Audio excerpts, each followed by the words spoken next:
आज मी तुम्हाला moringa soup करून दाखवत आहे आणि हे खूप पौष्टिक असतं, कॅल्शियमनी भरपूर असतं. तर त्यासाठी इथे मी एक पॅन ठेवला आहे गॅसवर. 1 टीस्पून एवढं मी तेल टाकत आहे. तेल तापलं आहे, त्याच्यामध्ये अर्धा टीस्पून मी जिरे टाकत आहे.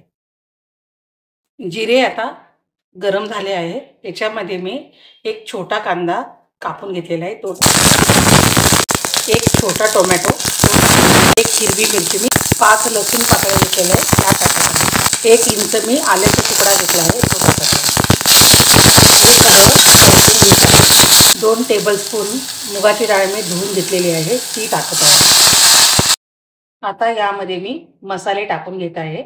त्याच्यामध्ये 1 टीस्पून मी काळी मिरी पावडर टाकत आहे, अर्धा टीस्पून जिरे पावडर, अर्धा टीस्पून धने पावडर, अर्धा टीस्पून हळद, थोडंसं मी हिंग टाकत आहे, अर्धा टीस्पून साखर, याच्यामध्ये मी अर्धा टीस्पून मीठ टाकत आहे. हे सगळं मिक्स करून घेत आहे.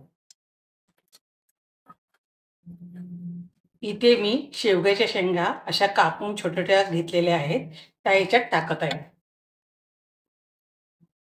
तर या सुद्धा मी मिक्स करून घेत आहे. यामध्ये मी 1 ग्लास साधं पाणी टाकत आहे. आता हे कुकरच्या भांड्याला मी झाकण लावून 4-5 शिट्ट्या होऊ देणार आहे. कुकरच्या भांड्याला मी झाकण लावून घेत आहे. शेवग्याच्या शेंगा मी हे बघा कुकरमध्ये शिजवून घेतलेल्या आहेत. मी या शेंगा मिक्सरमध्ये टाकून वाटून घेत आहे.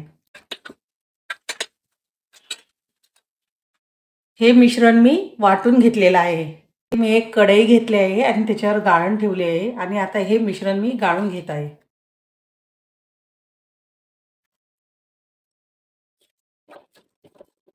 उरलेला चोथा फेकून द्यायचा आहे. उरलेलं मिश्रण पण मी वाटून घेतलं आहे आणि ते गाळून घेत आहे.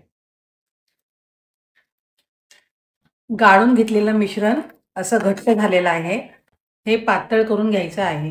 हे मिश्रण बघा जास्त पातळ पण नाही आहे आणि घट्ट पण नाही आहे. तुम्हाला जर खूप घट्ट आवडत असेल किंवा पातळ आवडत असेल त्याप्रमाणे तुम्ही त्याच्यामध्ये पाणी टाका.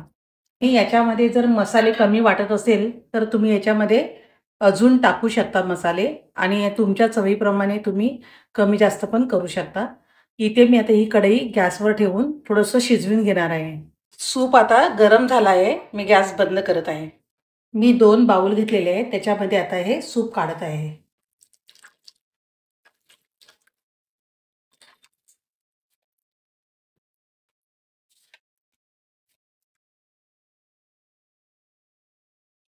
याच्यावर मी थोडंसं लोणी ठेवत आहे. शेवग्याच्या शेंगाची भाजी आपण तर नेहमीच करतो, पण हे सूप पण करायला फार सोपं पण आहे, पण प्यायला पण टेस्टी आहे आणि हे खूप पौष्टिक पण आहे आणि कॅल्शियमयुक्त आहे. तुम्ही असं घरी बनवून बघा आणि हे सूप बघा. जास्त घट्ट नाही आहे आणि जास्त पातळही नाही आहे.